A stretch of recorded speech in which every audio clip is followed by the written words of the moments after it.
Enggak. Wah, anggere cerewet idoni tenan. Wis ta iki perkaraku, Sinuwun Mandura ki nesu. Aku ngerti apa kaya ngene kok nyanyi. Iki nesu ngene iki. Engko nek nganti duka tenan, tak tandangane. Santuy. Waduh. Santuy ya santai, ora ngerti basa milenial. Pripun kersane? Woi Bali. Nek kula bali adik kula lara ati, adik kula mati. Kula mau nek kon bali, tegese nek ora bali wani karo Baladewa. Nun, tegese kowe nek ora bali wani karo Baladewa. Nek ora gelem takon bali tegese kowe wani karo Baladewa. Ya ngono wae piye? Kowe piye ta iki? Ora tahu ngerti kondange Bagong. Bagong tuh nggak pernah takut sama siapapun. Asal Bagong benar dan berada di jalur kereta api. Ora tau ngomong ngawur. Nek kula ngladeni karo adik kula mbelani karo adik kula niku tumrap kula bener. Wong kula niku kakang. Dadi nek nganti adik kula menika mboten nglakon dawuh karo Endang Loro Temon, kula bali dadi jalaran patine adik kula getuni urip kula selawase urip. Luwung kula mati teng mriki, walah dalah uga. Tegese wani karo Baladewa sing nawedeni apamu wah kuku arepe dhewe. Wani karo Baladewa ngendi papan neter kate dayan. Diar. Aku ditenang kok iki kok. Aku tak metu dhisik kok. Bareng. Hah? Yan, nuwun sewu nek jane niki ora apik dienggo gelut ora apik dienggo gegeran. Ning gandeng sampean nantang kali Bagong, oke, ora masalah. Dikira kula wedi nek digetak Ratu Mandura Prabu Baladewa. Ayo, nanti pawane kate, ayo dijajal kowe karo aku menanti. Kowe iso ngalahke Petruk. Kelakon boyong Endang Loro Temon, wah, mati dereng aku bola cah edan kan banget. Ayo, metu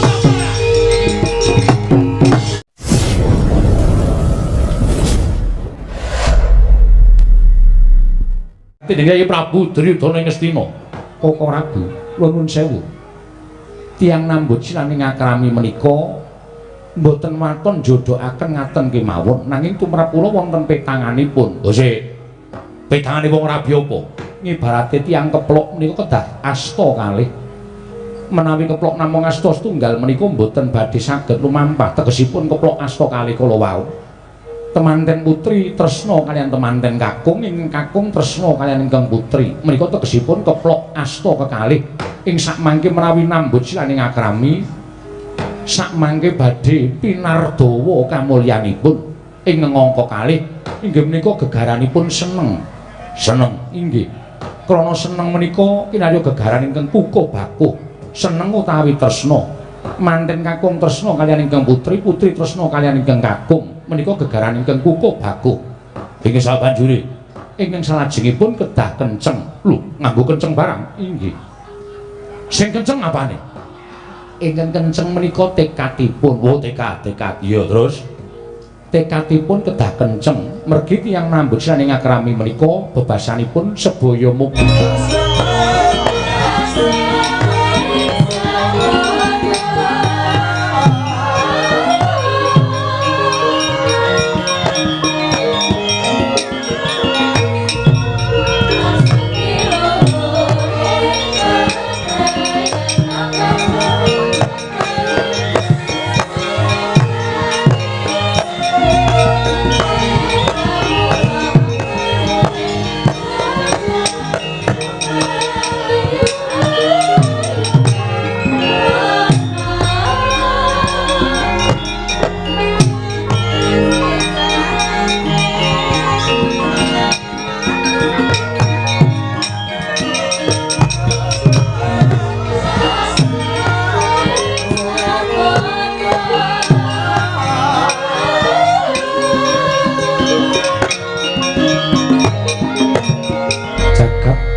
Bathara Wayaptara jagat Koko Prabu nggih ngantos kawontenanipun kados mekaten Lesmana Mandra kumaranggenipun gandrung kanan anak kula inggih menapa ning Endang Loro Temon. Wis kage jajal sawangen apa sira yayi ora mesake karo kahanane ing atase Lesmana Mandra Kumara kuwi anak ratu. Kuwi putra Narendra. Lah kok sandhangane ting srembong kaya ngono? Merga tresna ora kelakon. Sarta katresnane durung iso ditampa dening Endang Laratemon. Wekasan kahanane kaya ngono kuwi. Bapa Durna, oh kula wonten paring adawuh. Mesinipun Bapa Durna menika ngemutaken kanpun Lesmana ing atasipun putra Narendra kok ngagem topi hansip kados mekaten menika. Kawontenanipun kados pundi? Oh, menika menawi dipun elekaken nesu kok, Nggih.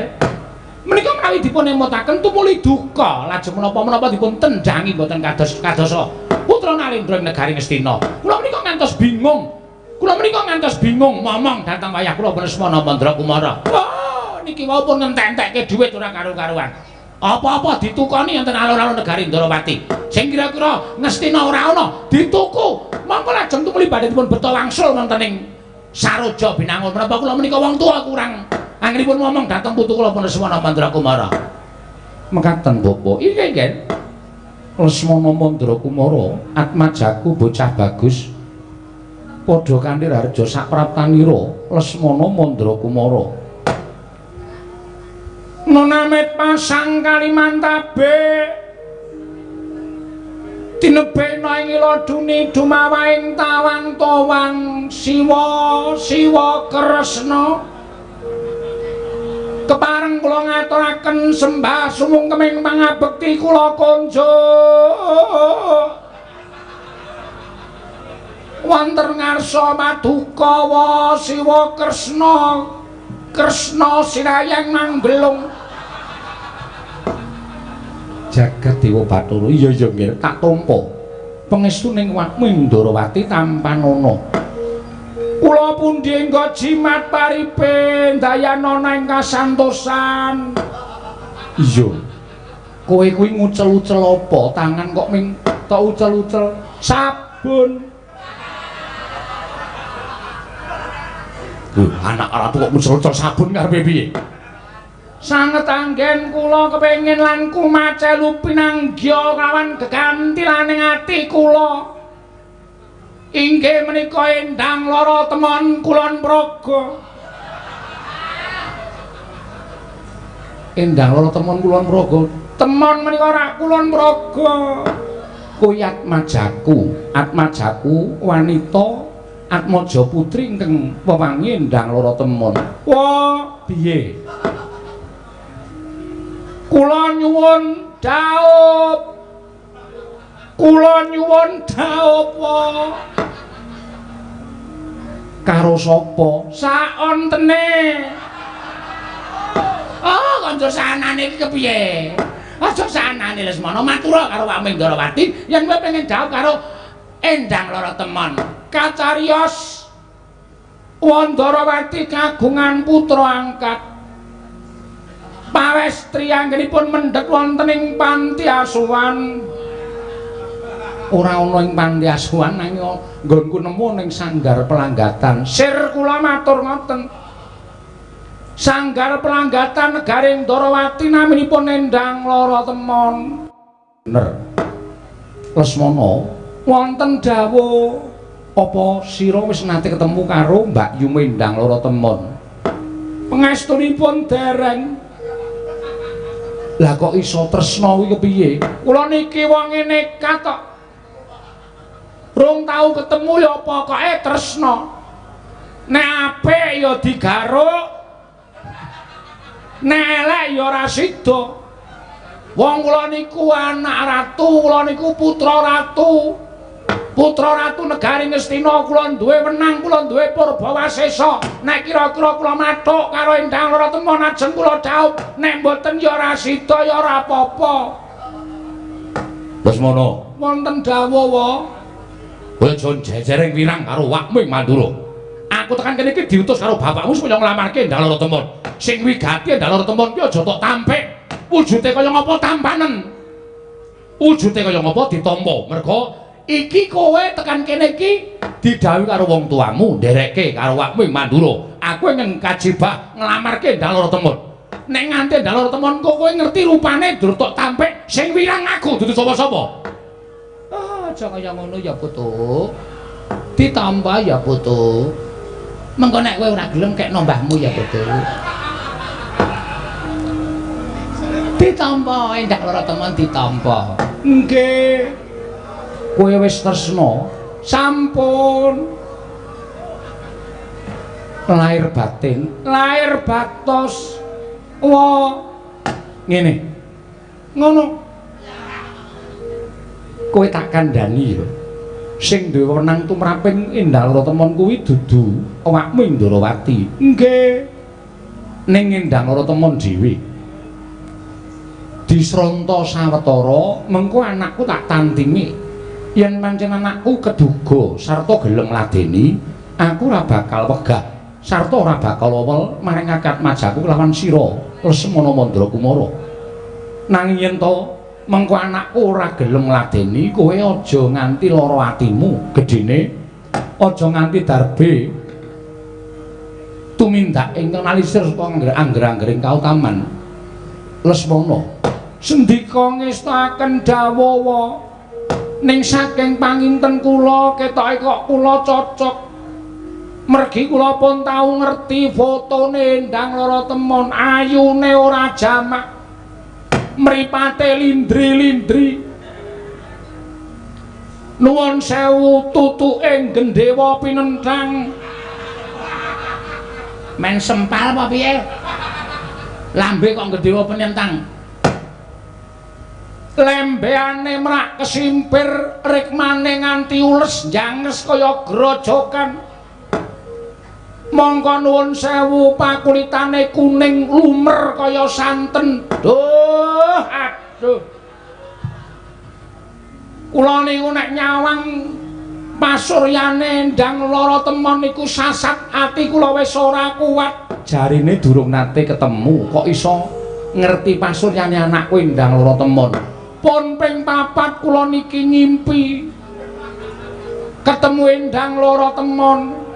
Sepisan nalika semanten kula wonten ing pasumpenan nedheng tengok-tengok wonten ing ajeng kasatriyan dumadakan wonten satunggiling putri mawi kebaya biru. Gen pundak enten uwuhe. Ledang-ledang terus kula takoni, kowe sapa, Nduk? Ngaku nami Endang Lorotemon. Lah karepmu ngopo kok tekan kene? Niki teng impen lho. Iya, iya. Kula mung crita. Iya, iya. Kula kepengin suwita kaliyan Raden Lesmana Mandrakumara. Sakal kula candhak tangane. Kula gandeng lenggah wonten ing dampar kasatriyan. Terus kula tanting, nek kowe seneng tenan karo aku ya seneng karo kowe.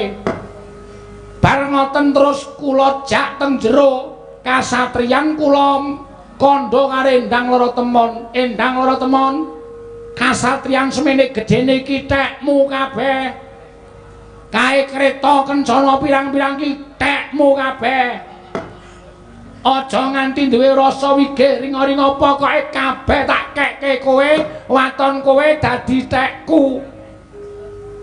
Endang Lorotemon boten semaur ming dungkluk kalih guyu, ujaring para sepuh, wong wadon niku boten tau gedhek karo anthuk, anane ming guyu kalih nangis.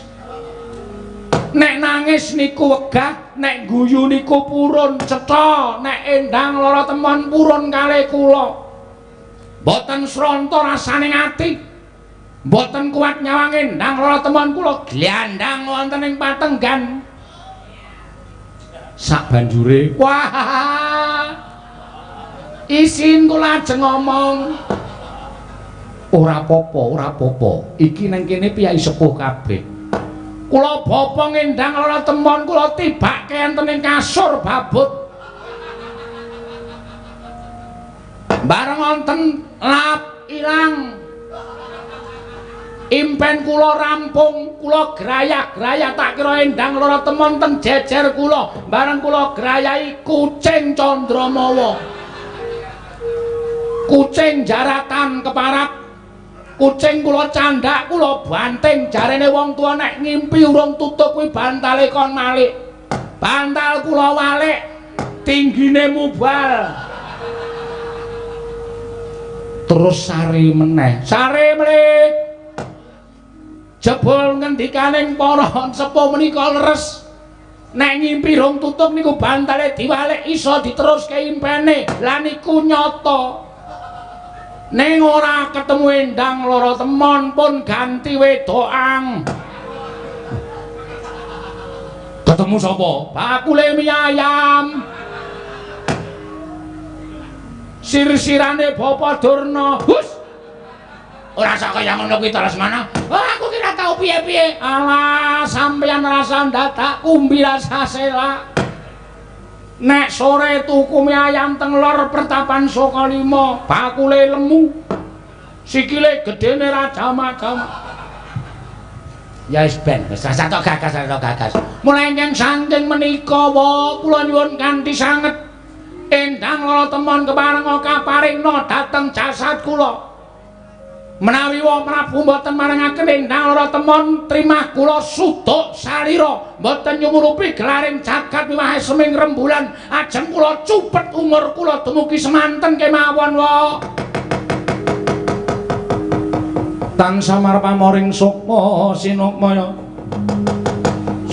winayu ing asepi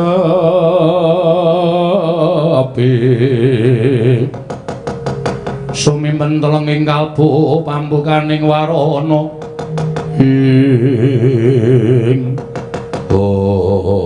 dereng ngantos paripurna sami Balacana kasaru ingkang ngrepeh pindha sata matarangan utusan Lengkar Kadempel Kura Petruk sumawur Kura Bagong tumrojok tanpa harapan kaya cingap kang samya mulat.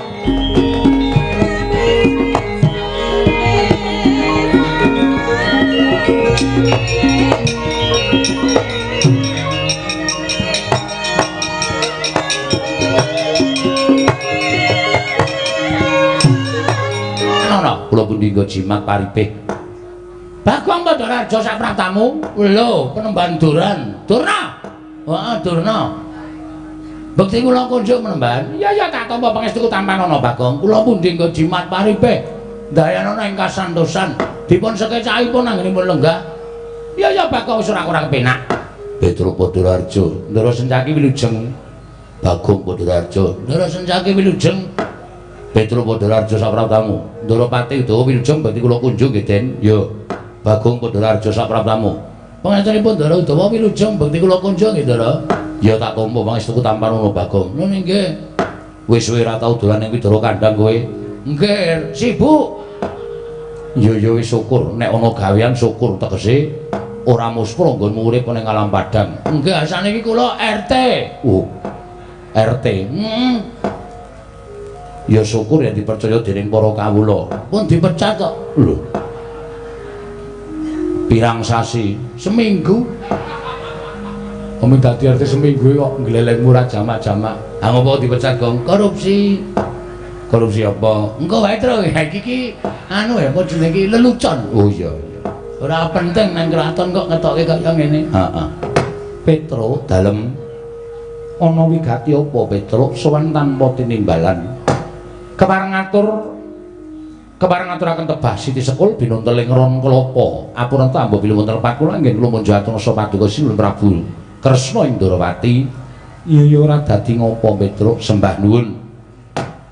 Dungkap angka kalih kula menika badhe munjuk atur sowan kula menika mboten saking pikajengan kula pribadi menika mboten. Mewah mboten saking pikajenganipun ngadi kula Bagong menika ugi mboten.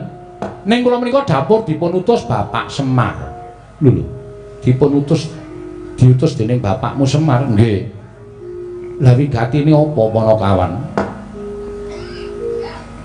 Mugi anggantosna ing kawuningan bapak niku nuwun sewu. Anake bapak niku sakniku ora ming 3. Lho. Anake bapakmu Semar ora ming 3 mboten. Ning 4. Papat sapa wae sing tak ngerteni ming kakangmu Gareng kowe lan Bagong. Lah kok hitungane dadi 4. Nggih. Mergi ora suwe, dereng suwe niki bapak niku ngepek anak. Bapakmu ngepek anak sapa? Ah, kacariyos mekaten. Nalika semanten bapak niku ajeng nglakoni salat luhur. Iya. Teng langgar sisih kulon daleme bapak niku nak wonten langgar alit. Teng riku niku bapak niku kaget bareng arep mlebu langgar, kok bapak niku krungu ana wong nangis. Ana wong nangis, bareng langgar dibuka, bapak kaget jebur sakjroning langgar niku wonten nom-noman sing wis ndungkap dewasa nangis teng riku bareng ditakoni, "Le kowe iki anake sapa? Kowe iki saka ngendi kok nangis nang kene?" Lare niku bingung, kula niku mboten duwe omah, mboten duwe dadah, mboten duwe pernah. Kula niku ora ndek bapak, ora ndek simbok. Kula ya bingung kok ngerti-ngerti kula teng mriki niku janjane kula niku anake sapa, terus kula kudu pripun. Lah enten niku bapak terus ngundang kula gareng kalih Bagong, kalih sawetara masyarakat, punggawa-punggawa masyarakat diseksekke sisan teng mriku. Diseksekke teng kampung, nek niki bocah niki dipek anak karo bapak. Lho, bapakmu ngepek anak bocah mau nggih.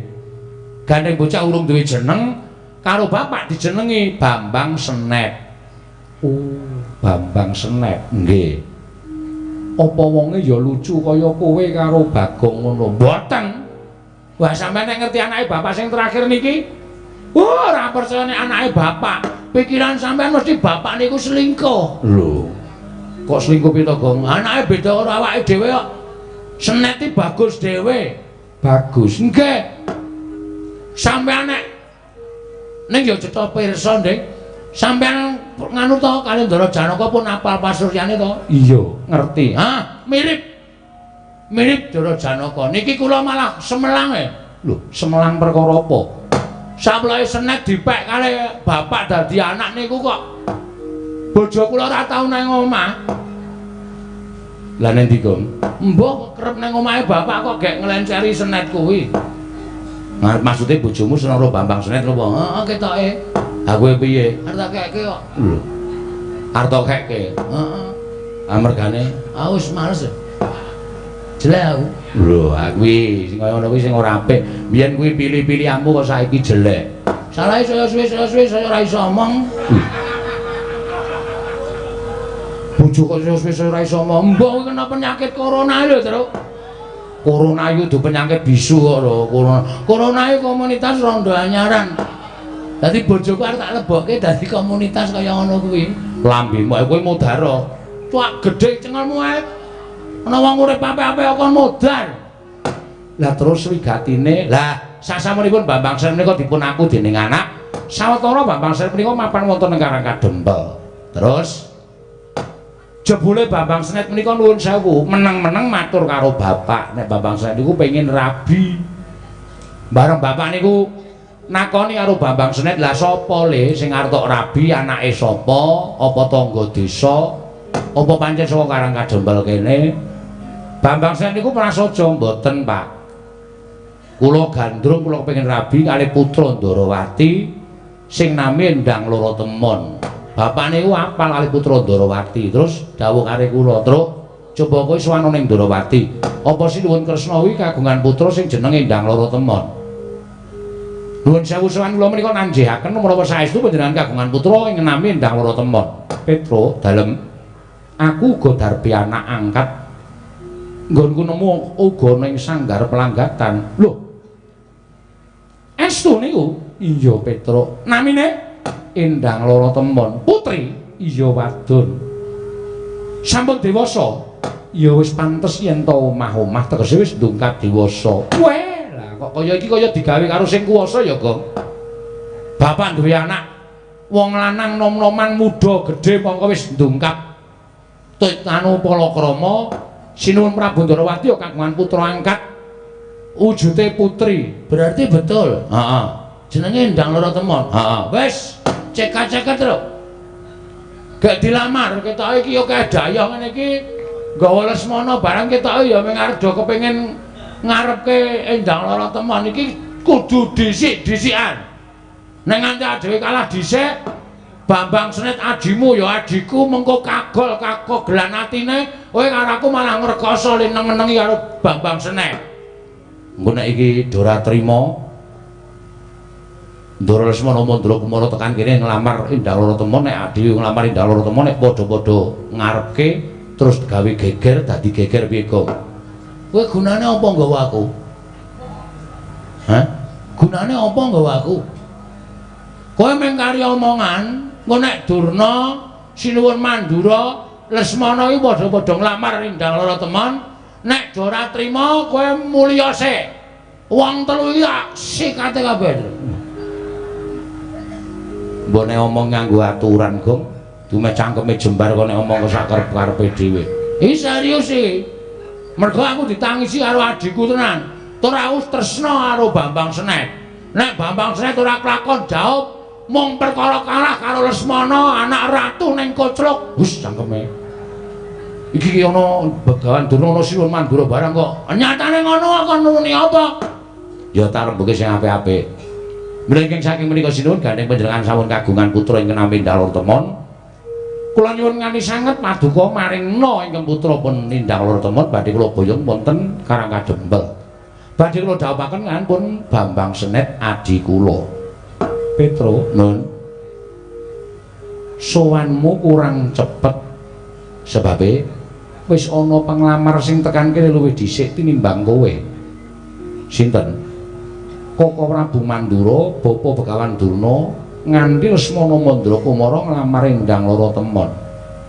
Mula tak jaluk kanthi banget kowe ngalao Petro. Kowe ngalao anakmu Bambang utawa anake bapakmu Bambang Senet kon golek wong wadon liya. Aja ngarepake Indang Laratemon, mergo Indang Laratemon iki mengko bakal tak tanting. Yen pancen gelem dinaub dening Lesmana bakal tak paringake utawa tak caosake marang Koko Prabu Mandura.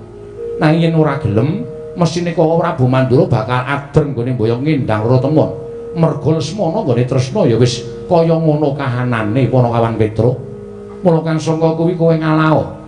Ngalao baliya marang Karangkadempel, omong karo bapakmu matura. Yen Indang Laratemon wis bakal ditanting daub karo Lesmana Mandra Kumara Panakawan Petro.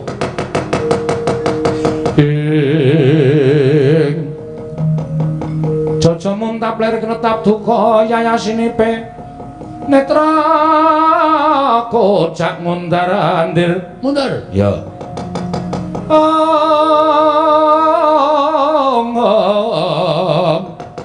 wadanani rombranang kaya kembang worawari Bagong kok menyat saka nggone lungguh tumuli jumeneng padha karo Nata Ndarawati ateges kowe wani karo Sinuwun Ndarawati ya pepundhenmu aku. Sirmu piye karepmu piye Bagong? Ngene Sinuwun, lho ora basa. Sorry, ngaten. Niki perkara ora bae-bae lho. Niku perkara nyawa lho. Lho, nyawane sapa? Nyawane adik kula. Nyawane adik kula Bambang Senet. Nadyan Senet niku matur karo Bapak Semar. Nek kepengin rabi karo Indang Laratemon, ning Senet niku curhate kali kula. Senet niku toke gegembolane ngatine karo Bagong. Mas, nek sampean mengke diutus bapak teng Karang Ndarawati, nek nglamar Indang Laratemon, nek Sinuwun Ndarawati ora ngeparengake sampean dadi seksine. Kula ajeng minggat saka Karangkadempel. Kula arep mlaku nganti sak pati kula. Lho, niku napa ora mesake? Ning nyatane kowe kalah dhisik. Iki ora perkara kalah dhisik. Gong, sabar, Gong. Sabar, halus wae, sing tenang, sing ikhlas, sing sabar. Ora usah nyenthe-nyenthe kaya ngono kuwi. Kowe meneng ora wae, ora meneng gak dupaki sisan kowe. Santai, meneng urusanku. Ya. Nek detku, engko. Ayo. Niki ora perkara kalah dhisik. Sing jeneng manten niku wong rabi niku ora perkara dhisik-dhisikan. Ning perkara antaraning manten lanang karo manten wedok niku padha tresnane apa ora? Tur sampean kudune iso menggalih. Sampean niku Narendra Titih Sanghyang Bathara Wisnu lho. Kok mung sak kepenake dhewe. Anake arep dipek karo Lesmana Mandra Kumara. Apa jeneng sampean niku ora nyengsarake karo anak sampean? Lho. Nyengsarake perkara piye, Bagong? Nyengsarake piye? Ora sak penakmu dhewe ngucap nang ngarepe Kyai Prabu Ndarawati. Sik, iki arep gayeng ki, Truk. Kowe tenang, kowe tenang. Aku tratapan ngono minggatno. Ngono iku kok wedi. Sinuwun Mandra wis melu omong. Ayo ndek cangkeme kok melu omong. Tenang wae to. Niki ora perkara kaladisene, perkara sampeyan niku nyengsarake karo anak sampeyan. Nyengsarake lire piye? Dasare wong sajagad ki ngerti nek Semana ki anak tunggal ratu Ngastina Prabu Duryudana. Nek wong sadonya niku ya aja ngerti kabeh. Nek Lesmana niku nuwun sewu, anak ratu ning rada kocluk. Apa sampeyan ikhlas? Anak sampeyan ndang lara temon dipek karo anak ratu ning rada petuk. Apa sampeyan iki mang pinggir? Saniki mang petung. Bambang Senet niku bagus. Ora bentuke ora kaya kuyok, ora kaya Petruk, ora kaya Gareng. Ning bagus ganteng. Nek entuk anak sampeyan arep Semar ki wong kere, arep Semar ki wong ora duwe. Secara lahiriah, waduh. Panjen Semar niku kere, ning batiniah. Semar niku titising Sang Hyang. Sapa to? Ambu. Lali ya. Yamadipati. Ngawur, ngawur. Brama. Ngawur. Mandra Kumara kula nuwun sewu mbangane kula bali kelangan adi. Luwung kula mati teng mriki tak wujute. Lho. Tegese piye kok kowe arep mati nang kene? Kula ajeng ngamuk teng mriki. Lho. Ngamuk piye? Sampeyan dereng ngerti kula ngamuk to? Kula ngamuk teng Ndarawati. Monggo sampeyan ngerti Bagong niku lek ngamuk nguyuh sanggon-gon. Apa nglakon Ndarawati pesing? Jagat Dewa Bathara. Ora jagat-jagatan iki. Serius aku omong tenan iki. Tinimbangane kula bali ngabarke nek Senet ora iso kelakon dhaup karo lara temon. Adi kula mlaku nganti sak patine. Luwung kula teng mriki taunana windanana. Sapa sing arep nyingkirke Bagong saka Ndarawati? Rawe-rawe rantos marang-marang bakal putung legane atiku.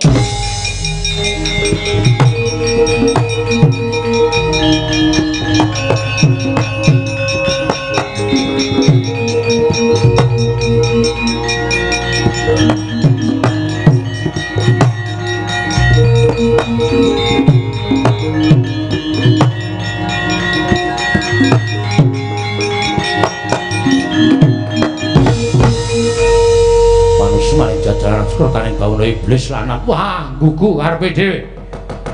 Wah, lah kok ngatasi derajate gedibal 27 wong arek nyolok mripanmu Bagong Ndrawili ucapake karo grojogan. Nerwete kaya bethe sepun bawa tegaran.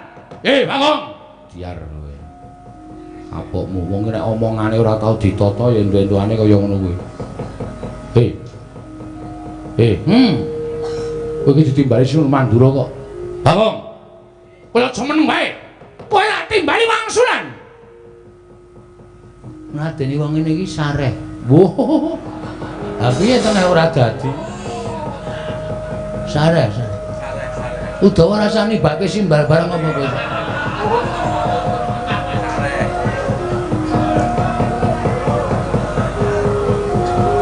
Lho, njaba wis gayeng kok.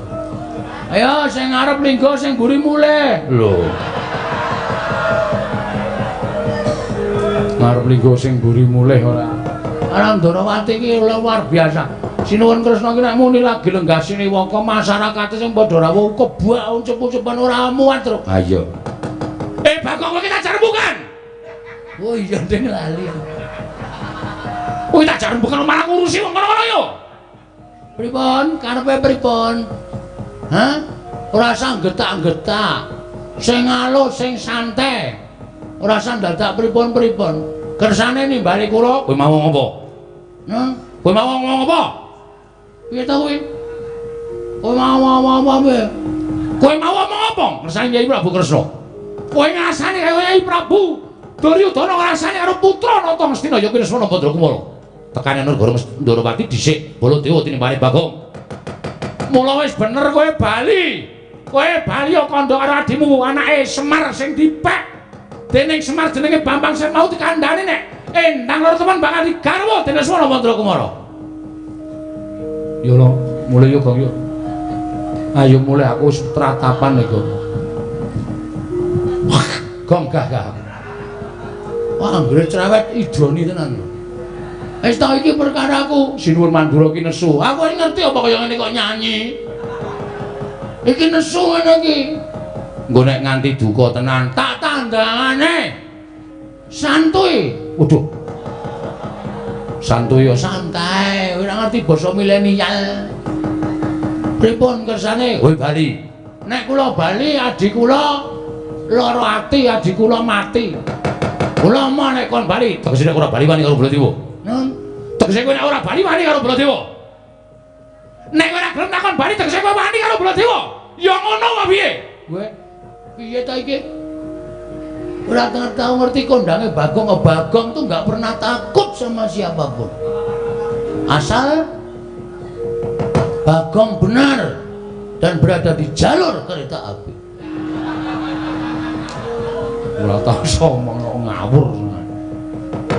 Nek kula ngladeni karo adik kula mbelani karo adik kula niku tumrap kula bener. Wong kula niku kakang. Dadi nek nganti adik kula menika mboten nglakon dawuh karo Endang Raratemon, kula bali dadi jalaran patine adik kula getuni urip kula selawase urip. Luwung kula mati teng mriki wala dalah uga. Tegese wani karo Baladewa sing nawedeni apamu wah kuku arepe dhewe. Wani karo Baladewa ngendi papan nek kate dayan. Diar. Aku ditenan kok iki.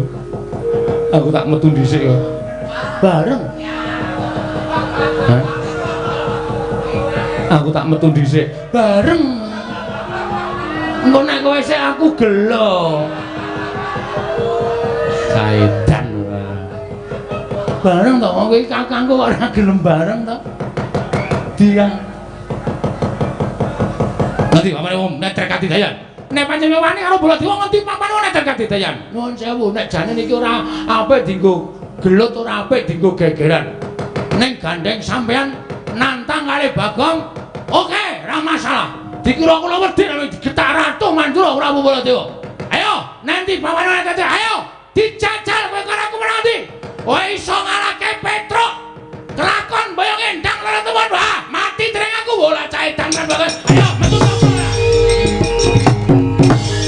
Wah, menungso ora tenan.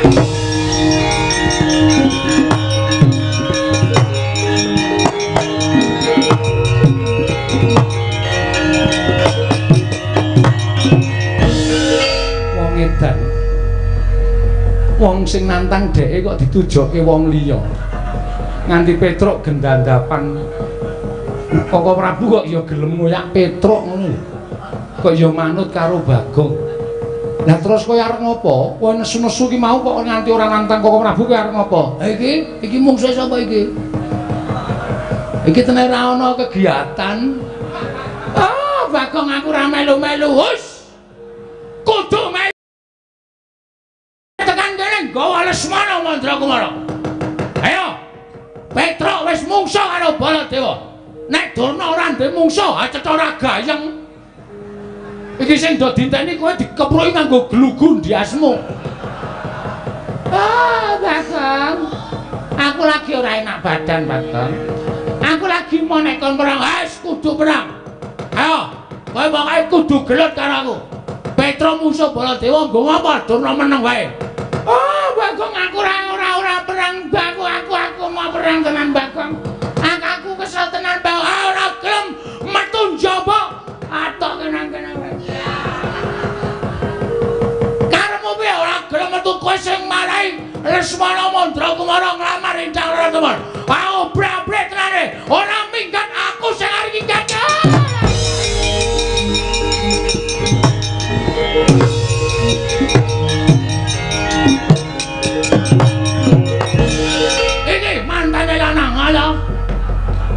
Aku ora melu-melu Bagong. Ora melu-melu apa?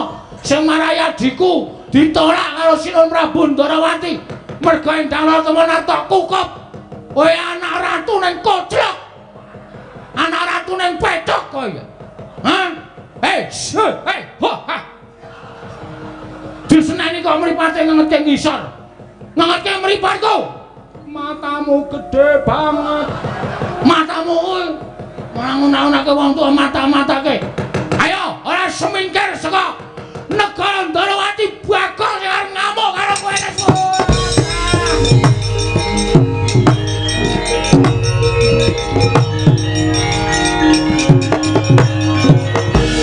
Iki jangono.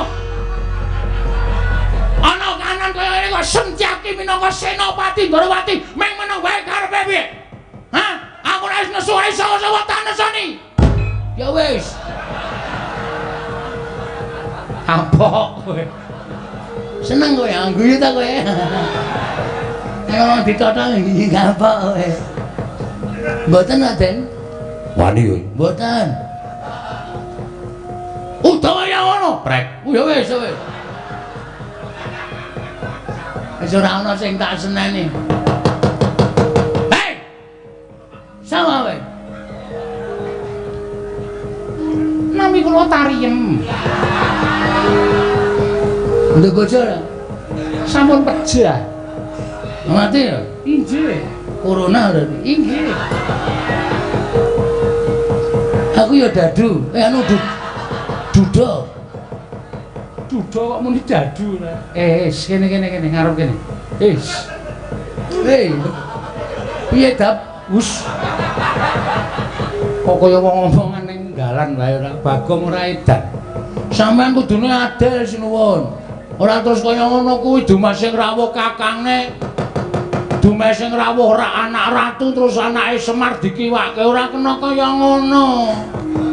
Endang ora teman niku janjane kudu ditimbali mriki terus didangu. Gelem karo Bambang Senet apa Lesmana Mandrakumara. Adile kaya ngoten kok terus bareng Bagong sowan nglamarke adik kula kok kon mulih niku teng ati lara. Arep kula niku sesuk le asok tukon paling pol. Niku ora kaya sing mangharapke. Nek sing jeneng wong dadi manten iku ora kok perkara akeh asok tukon, ning perkara tresnane antaraning manten lanang lan manten wedok. Iya. Heeh. Lah terus apike piye? Endang ora temen jak mriki ditari. Gelem ro Senet apa gelem ro Lesmana? Nek mantene putri jawab dhewe, kula krungu dhewe, gelem karo Bambang Senet, Lesmana kon ngalah. Ajare kabeh Kurawa. Nek mengke pilih Lesmana, kula ora arep wani napa-napa, kula tak mundur. Udawa wonten timbalan. Anakku Bak Endang ora temon timbalan mrene lho islaken dawuh. Ora ngono terus adil ora.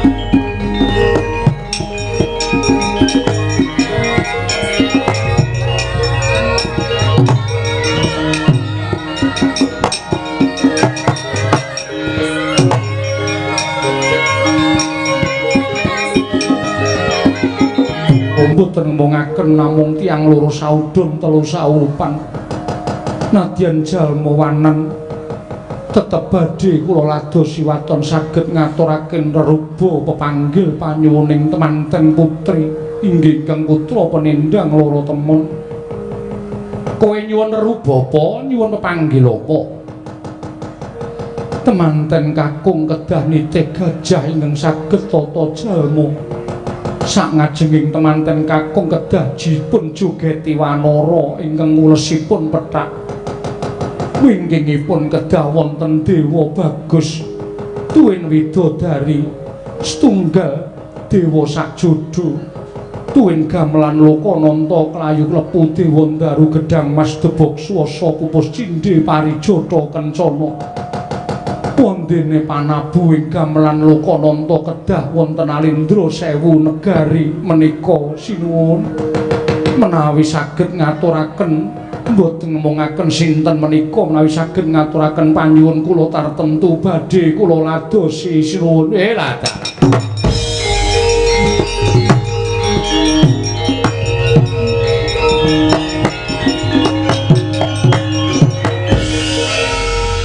Bagongan krungu dhewe ta kowe. Wah, wis sulit iki. Sulit kuwi apa? Asung jengkelit. Sulit kuwi angel. Lah sebabe manten lanang kudu nitih gajah sing iso tata jalma. Waduh, mongko saiki ora ana sirkus. Ngarepe kudu dijogeti kethek putih. Ingkang joget ana ngareping temanten. Anu apa jenenge temanten lanang? Mburine dewa sakjodo niku tegese dewa sing ayu kali widodari sing dewa sing bagus kali widodari sing ayu to? Iya. Gamelan Lokananta wajan. Mongko perunggu ning. Iya. Nek wesi ora entuk. Mongko kelurahan kae duwene ming wesi Kiai Drim. Kiai Drim dengkulmu mlocot. sing nabuh para dewa. Terus napa? Kayu klepu dewa Ndaru Gedang Mas Debokso sapa Cindhe Parijata Kencana. Kayu keplu klepu. Ora guyu watu kok guyu. Lah wong kowe iki ndagel kok kayu klepu ora keplu. Kayu klepu dewa Ndaru Gedang Mas Debokso pupus Cindhe Parijata Kencana. Engko gak sinom udu. Sinom Parijata, ora nganggo sinom Parijata Kencana. Sing nabuh gamelan Lokananta kudu ratu 1000 negara. Wis, Nek. Rasida rabi, Nek. Wis yo golek sinden sing tuwa-tuwanan wae, Nek. Nggo gajul-gajulan. Mangane golek anak ratu ora kelakon. Lemranet wis engko tak tepungke Prastiwi. Wah. Asik tenan ya. Nek arep mati nom ya peken kowe.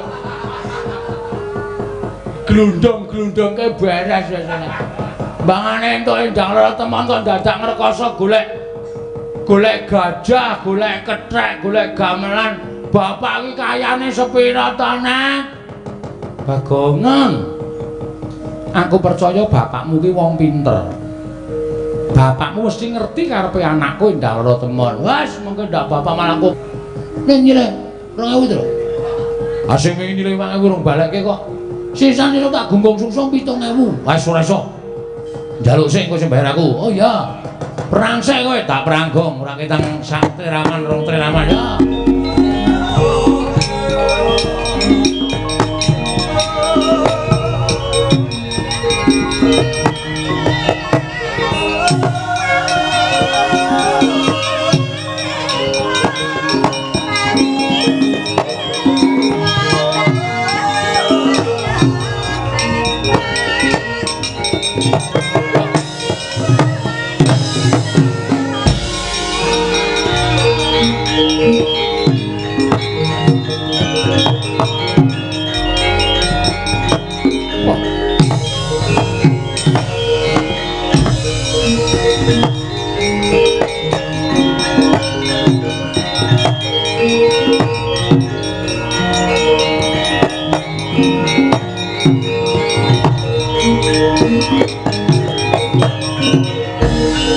Pinututi lamun katututan lamun mangsa prawira digdaya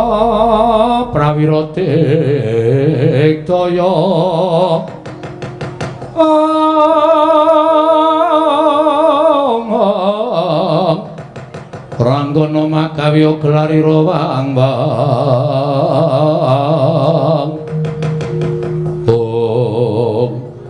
Petruk kantong bolong Ndara Kartomarma ya ana ning ngarepe pepunden ana ngarepe piyayi kowe malang kerik sampeyan degir iki ajeng napa mundurke kowe yen kowe ora gelem mundur tak bondo tak krincung sikilmu gedhe-gedhe lak pateni Petruk lah sampeyan tekariku niku niate wis ora apik kok dadak kula tata krama arep kula tata krama ning nyatane sampeyan niate wis ora becik mesti ora weruh bakal dadi pasulayan tinimbang kula dadak tumindak utawa ngetokke tata krama unggah-ungguh kula karo piyayi nek piyayine wis ora ngerti tata krama karo Petruk gunane apa lho tok sing wani karo Kartomarma sing tak wedeni apamu wis tak niati tekan kene Ndara Kartomarma nek pancen Sun Prabu Mandula gawe gedhe perkara iki Petruk sago tinimbangane Petruk bali adi kula Bambang Sret Rasida Daud karo Endang Lara Temon gedene kula nyumurupi patine adi kula Bambang Sret luwung Petruk mati teng mriki bagus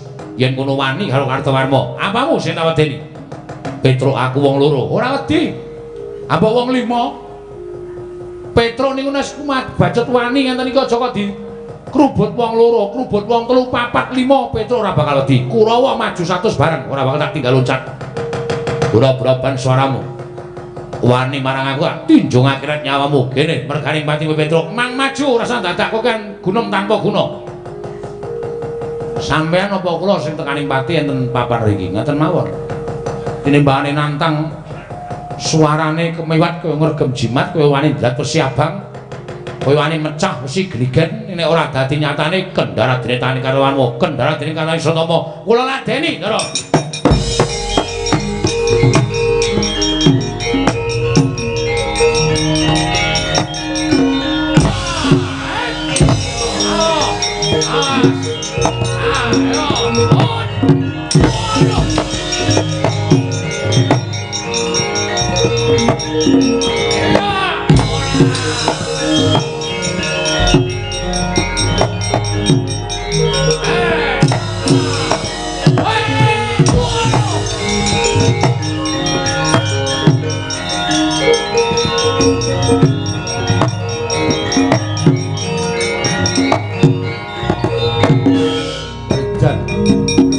Regel itu malah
Jawa-Jawa kula bubal mawon ora iso kilukup jalan tu jalan berbucuk Ndara Durma ganti dacal kepala nyoto aja gleleng pacamu gembelo silahmu Wendra nek kene ketemu karo Cinopati nek Cinopati pendekal saka negara Kestina ya kuwi Halya Durma ganti rasah kok kan cangkem wah cangkemmu kuwi kowe pengelan pati durake cangkem-cangkem sampean mriki butuh napa? Nglablak kowe. Nyo. Lho. Maksud lu. Sampean mriki ajeng nglablak kowe. Nyo. Timbang sampean mengke sumbar nek tak ajar malah isin. Sing dadi nyatane nyo. Wedi marep aku tak mungkur nyo. Milih awake Petruk. Petruk cilik loro gedhe sambat meguru karo kowe 20 taun. Waduh, gleleng tenan cah iki. Mboten perkara gleleng ning sing dadi nyatane. Yo. Bukteke apa piye? Sampeyan ngantem kula ngrasake lara, kula meguru karo kowe 20 taun. Tanganku wis kondang, tangan tengen iki jalatan. Tangan kiwa opname. Iya. Sing dadi nyatane nyo. Mati jeneng aku. Nyo tibano modal kowe. Iya. Ya wis. Semplok kowe. Sing semplok apane? Bajigul. Lah apa-apa to? Kena ora apa-apa ngene kok. Yo, mati kowe. Ambil kowe. Mburi. Nggo gaman Wah, pamer tenan iki. Ngece kan aku bacok modal ya. Lho. Kok nggawa cantolan korden Gengkulmu melocot. Iki jenenge celulut.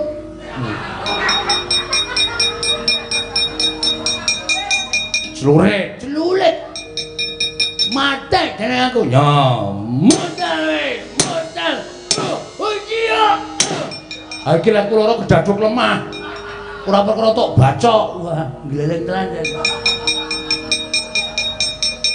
Pendang. Lah kok nyilih ngene cah klikleh iki. Ya. Mate weh. Wah, wah, wah. Berarti klithik iki gaweanmu. Wah, cerewet. Tutuk botol. Ya. Kok ijo? Anggul. Lah apa-apa ora apa-apa. Cananane kok ditoke. Tumbaknya. Mati wae modal. Modal edian lah apa-apa ora apa-apa.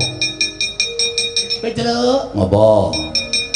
aku izin bilang-bilang begaman wis anu sing tumpung ning awakmu ya saiki kowe genti mbaleso. Maleso. Aku lah bakal wegah diwales. Dulmu ganti nganti kalah kalau ponokan Petro disialke ning surat kabar milang bebarang ning nganti kalah kalau ponokan wo asal derajat.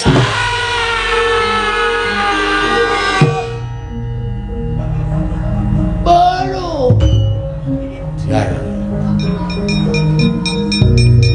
Kinar tak buang wayang anyar. Nek ora tak buang skenarone kaya ngono. Bang to. Apa padha puke? Apa padha puke? Aku iki akon karo kowe takon mateni Petruk ora takon. Ora takon ngentekke krupuk. Seseng iki ya kleru. Seseng iki dek enten Petruk sampean ngomong Petruk patenono ning kula niliki cakruk. Aduh. Terus maju. Mungsuhe Petruk, mbok modar nek wani. Ora wani, mboten. Lah terus cenanangan ki mau ming apa? Gayang ki, Mas. Supaya aja sepi, Mas. Aduh nggih anak Prabu Mandura. Kados pundi kawontenan menika Kurawa mboten monggo kula mungsuh Petruk kanthong bolong kula semanggaaken.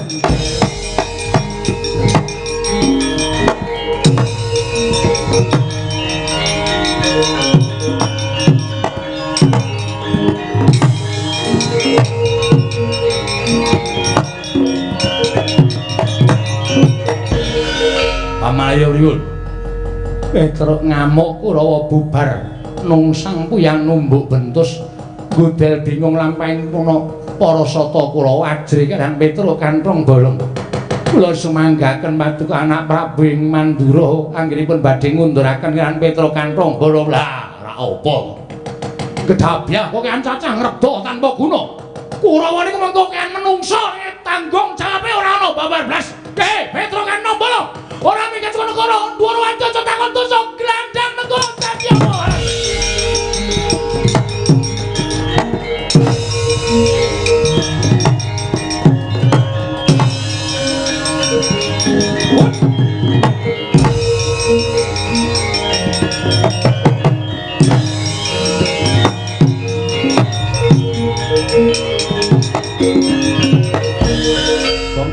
Gong. Wajahe wudon diplatat. Kowe iki wudon to? Wudon. Wudon kok ning dada. Ayo men atu kule dhewe-dhewe.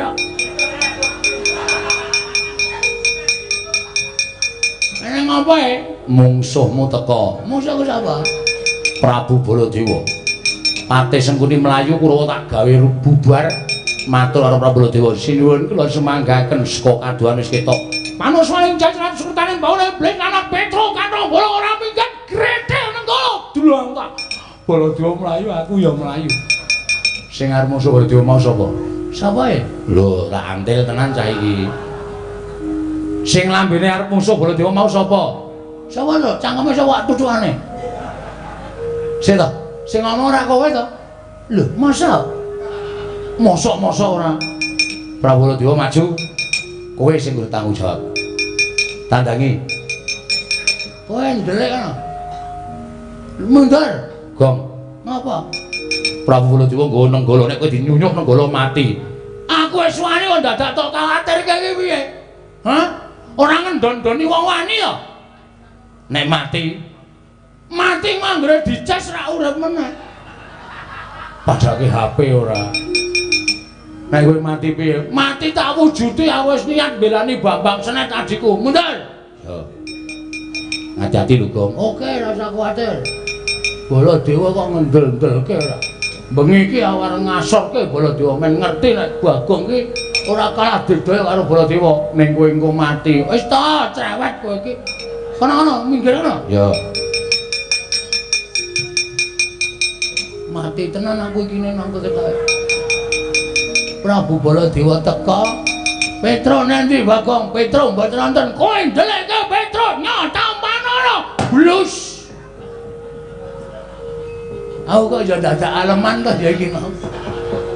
Kon dadak nantang Baladewa wong sing ringke-ringke wae oke kok sing tak pilih Baladewa. Oh, ya wis lah. Tare wangi kaya ngene iki mergo mbelani kowe kok. Nek senek adikku cah bagus. Semir bedrene ye. Kowe sing dadi bapakku kowe aja negake karo aku ya, Pak. Kowe iki jare dewa. Aku mbatin ngrekasa kaya ngene musuh Baladewa. Nek kowe ora ngewangi karo aku mati, Pak. Nek aku mati piye anak-anakku jek cilik-cilike, Pak. Petro ora gelem ngewangi. Iya, Pak. Lah ngopo kok malah nangis? Kowe ngopo rene iki? Aku ora nangis, aku ki ngrapal. Ngrapal apa? Aji Jaya Kawijayan. Kok mripate ana banyune? Heeh. Mongko nek motos ngene iki mesti luwih gemrojok ae ya, Tru. Kaya ledeng. Ledeng dong. Mundur. Oh iya. Aku lagi nyuwun pengayoman e. Muga-muga Bapak krungu pesambatku lek ngutuk kongkon tekan negara Ndarawati. Ameng-ameng nyawa tenan, Pak. Aku njaluk tulung karo kowe ayo mana ya, Pak.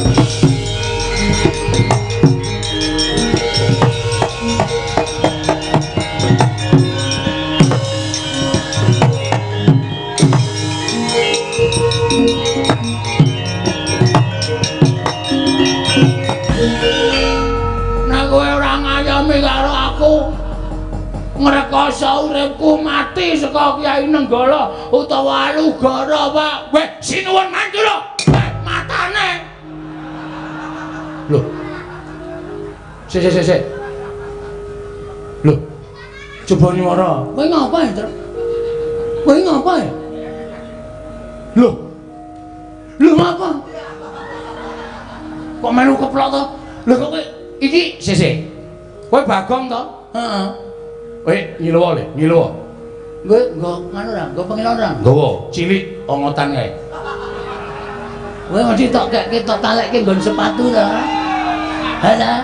Kowe sangu ongotan cilik iki tok talekke nggon sepatu terus tok nggo ngideng kathoke kanca-kancamu halah. Ora trik mbiyen ora. Aku ya sok ngono, aku ngerti kathoke bojomu kok. Weh. Yo sikut mudhar kowe ora. Ngapae? Lho, delok rupamu. Lho,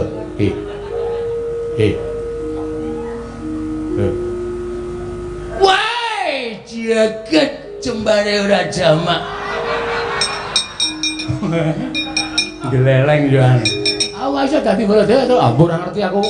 Berarti iki bapak mbantu karo awake dhewe. Wis ngene iki glelenge ra jamak-jamak. Jangan dewa wae. Ya jangan bae itu karo Petro. Kowe iki ngopo kowe? Ayo tak kowe. Mung dadi batur sedelae kok. Menantep atiku. Oh iya. Wonten dawuh sinuwun. Petro kandhong ngono. wonten dawuh. Sapa sing gedang sing ana kowe lho? Sinuwun Mandura. Wih, celele bakun cepet celele. Wah orane. Kok dadi glele ya. Wajane iki gliyame iki top iki pokoke kok Baladewa tekan kene mesti bingung. Terus nek kowe ditujah Nenggala, mati nak sebagai Baladewa. Engko nek aku ditujah Nenggala, aku mati, kowe langsung golek wartawan. Oh iya. Aku tak foto kabar iki nek Baladewa mati. Ning asline Baladewa sing asli ora mati. Oh iya iya. Men kono men. Ora percaya nek Baladewa isih urip. Oh iya. Ya wis ngono. Andangi kok. Oke. Betul kan ngono? Wonten dawuh sini. Mundura, madak ceceki raimu. Oh inggih ngestaken Jang. Nah ngono manut aku rada gleleng kok. Arep modar kok dadak dandan. Modar ndasmu. Oh senengane cangkeme. Oh iki mujak-mujak adine wani kok. Wis nek ngono kok. Truk. Aku nggawa apa? Lah nggawa apa kowe? Pusaka. Waduh. Kono nggawa Nenggala. Oh goleke gaman. Oh iya. Anane ming capit kepiting. Iki maksude apa ya pusaka ngene iki? Hah? Iki sapa mangan kepiting ra dientekke iki? Ayo anane kuwi kok mbah kuwi nggo nguculi sekrup apa piye. Wis anane lah, wis pokoke anggere ndek pusaka ya. Gumun aku wong gawe pusaka kaya aneh-aneh ora. Iki kiai apa ya, Truk? Mbah radong aku kiai kunci Inggris ngono wis rampung. Manos maning jajanan cukenaning Bawanaya. Prabu Baladewa anteni nang kene legane ngatur.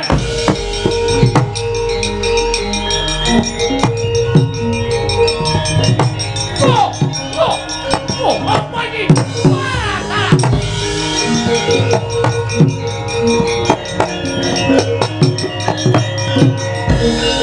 Iki aku kok ngadep kaca gedhe iki. Iki ana Baladewa iki. Iki sapa iki menungso ora tataran nyandang cara Baladewa. Iki sapa iki? Sabar.